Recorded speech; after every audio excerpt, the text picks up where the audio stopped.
open, honest hearings on the subject in the U.S. Congress, that there would be a permanent ban on the weaponization of space or the targeting of any objects of extraterrestrial origin, that there be a full and complete study of classified technologies connected to this subject to see how they could be properly declassified and applied for peaceful energy generation so that the world may get off of fossil fuels in enough time to prevent greater ecosystem damage or war over the looming energy crisis, which is sure to sweep the earth in the coming decade.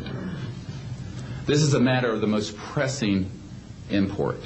It has been ridiculed, yes. I know many in the media would like to talk about little green men. But in reality, the subject is laughed at because it is so serious. I have had grown men weep who are in the Pentagon, who are members of Congress, and who have said to me, what are we going to do? Here's what we will do. We will see that this matter is properly disclosed, and these courageous witnesses, the first 21 of over 100 that we have already interviewed on videotape, have stepped forward to speak the truth. Now, I expect people to be skeptical, but not irrationally so, because these men and women have come forward and they have their credentials, they can establish who they are, and they have been first-hand witnesses to some of the most important events in the history of the human race. As was pointed out to me by some of the men here, they were charged with handling the nuclear weapons of the United States. Their word was trusted on everything of great importance for the national security. We must trust their word now. As Monsignor Balducci said at the Vatican, in an interview I had with him recently, it is irrational not to accept the testimony of these witnesses. So please be skeptical, but that is not the same as prejudiced and closed-minded. This is a matter of great importance, and I ask the media, the scientific community, and the political community to look seriously at this matter and to do the right thing for humanity and for our children. We have available for the media and for members of Congress a nearly 500-page briefing document with transcripts from dozens of these top-secret witnesses. We have a 4-hour videotape summary. It's not a commercial product, I'll warn you, from this project of the 120 hours that we have in interviews so far. They've been boiled down to 4 hours, and it's available for the Congress to review and for the major media to review. We can establish that this subject is real and has tremendous significance for the human future.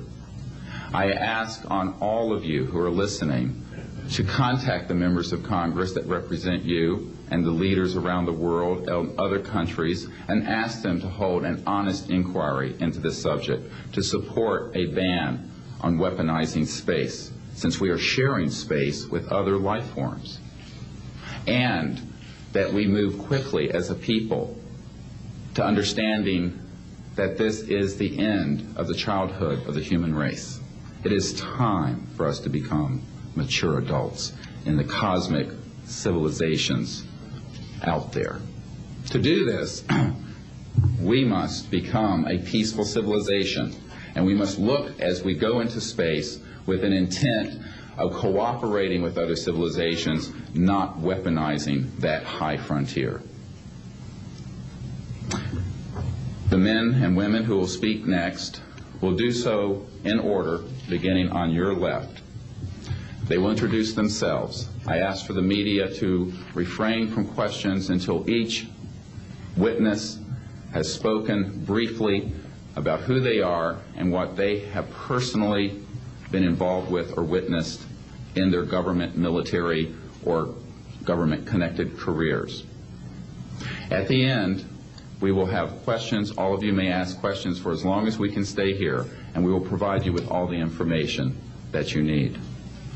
So we will begin now with the first of our witnesses, Mr. John Callahan.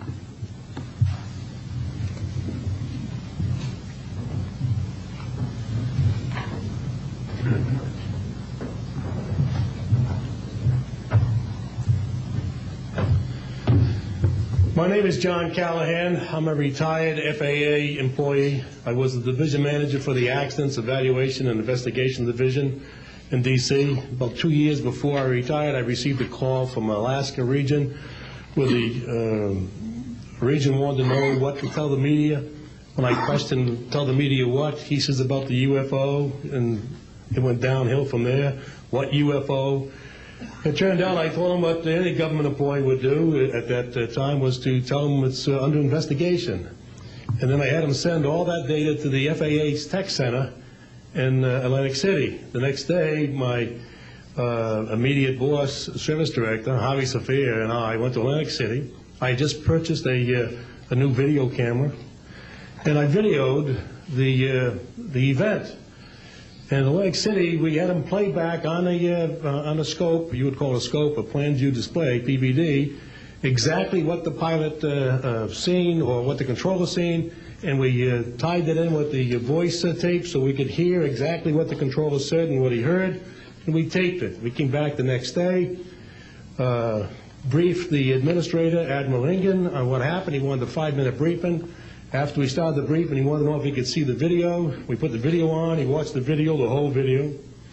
The next day, he set up a meeting for me to give a dog and pony show to President Reagan's scientific staff and whoever they brought over, and to hand off all that data to them.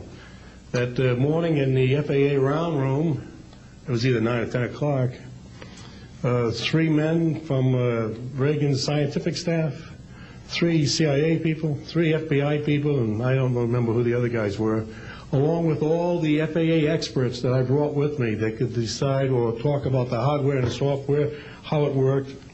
We put on a dog and pony show. We let them watch the video. We had all the data there. We had all the printouts that the computer put out. They got all excited over it.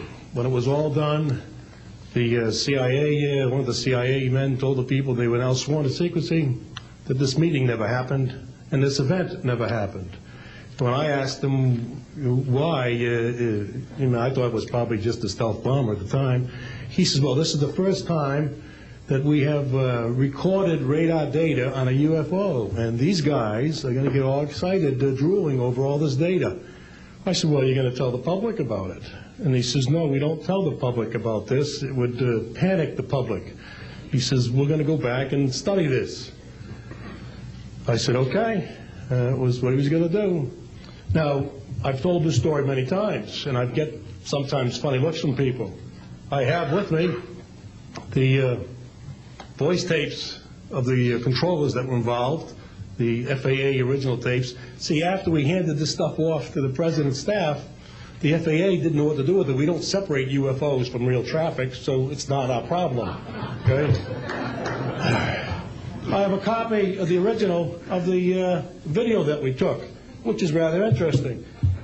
And once the thing was all over, the reports started coming into my office, but because it wasn't an FAA air traffic problem, the FAA's report ended up on a table in my office. And it stayed there until I retired, when one of the staffers packed up all my gear and helped it move to my house. Also, in a box I found just a few days ago, in my 1992 tax return, I have the target printouts from the computer data, which, so if you wanted to or look at every target that was up there at the time, you can now reproduce this from this piece of paper here. And it's called the UFO Incident, Japan 1648, I believe the number was. It happened on November the 18th, 1986. I'm prepared to go to Congress, to swear before Congress that everything I've told you people and everything that is here is the truth. Thank you.